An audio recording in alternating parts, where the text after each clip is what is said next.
작년 이맘때쯤 있었던 일입니다. 회사에 있던 저는 아버지가 쓰러지셨다는 소식을 듣고 급하게 병원으로 향했습니다.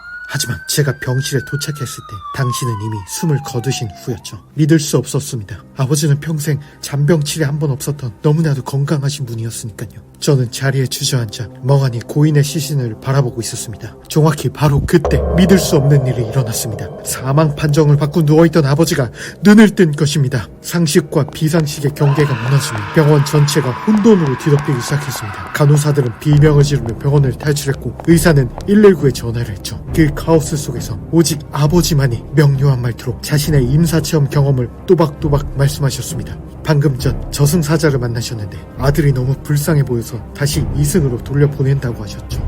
믿기 힘든 말이었지만 어쨌든 저는 마음 깊숙이 저승사자에게 고마움을 표하며 아버지를 집으로 모셔왔습니다.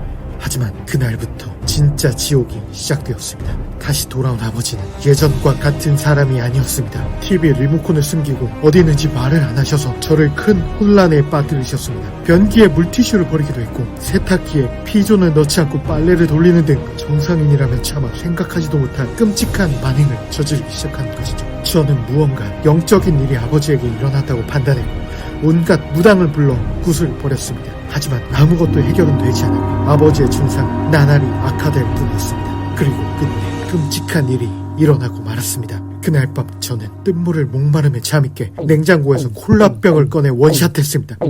하지만 그것은 콜라가 아니었습니다. 간장이었습니다. 아버지가 콜라병에 간장을 보관했던 것이죠. 저는 더 이상 참을 수 없었습니다. 아버지 제발 그만 좀 하세요. 정신 좀 차리라고요. 아들아 이러지 마라 아들아.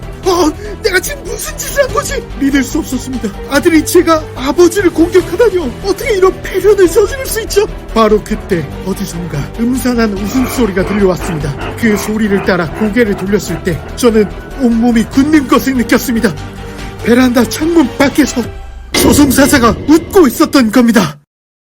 저는 겁이 났지만 침착하게 전화기를 들어 112에 신고했고 잠시 후 현장에 도착한 경찰이 저승사자를 체포해 연행했습니다. 그리고 끔찍한 진실이 밝혀졌죠. 이 모든 일은 저승사자가 꾸민 계략이었습니다. 사실 저승사자는 실수로 지옥 명단 인원 중 한 명을 누락시켰습니다. 그래서 급한 마음에 아무나 저승으로 끌고 간 것이었는데 공교롭게도 그 사람이 인성이 너무나도 깨끗한 우리 아버지였죠. 저승사자는 아버지를 지옥으로 데려갈 수 없었고 기지를 발휘해 다른 전략을 세웠습니다. 아버지를 이승으로 다시 돌려보내되 이상한 행동을 하게 만들어 그 아들인 제가 패륜을 저지르도록 유도한 것이었죠. 아버지가 아닌 저를 지옥으로 데려갈 계획이었던 겁니다. 다행히도 경찰 조사는 공정하게 진행되었고 저승사자는 법의 심판을 받게 되었습니다. 아직도 그때만 생각하면 온몸에 식은땀이 흐릅니다. 아버지는 감사하게도 저의 패륜을 용서해 주셨고 지금은 건강하게 잘 지내고 계십니다.